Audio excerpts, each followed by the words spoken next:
56-year-old Sharon Johnson Wallach of Sycamore faces several charges, accused of scamming more than $100,000 from an elderly man after his cancer diagnosis. The man told Rockford police he had trusted the woman with his checkbooks so she could pay his bills.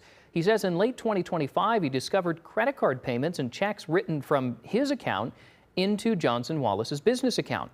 Wallach is the owner of a bar in Sycamore. She's expected to be arraigned on May 20th.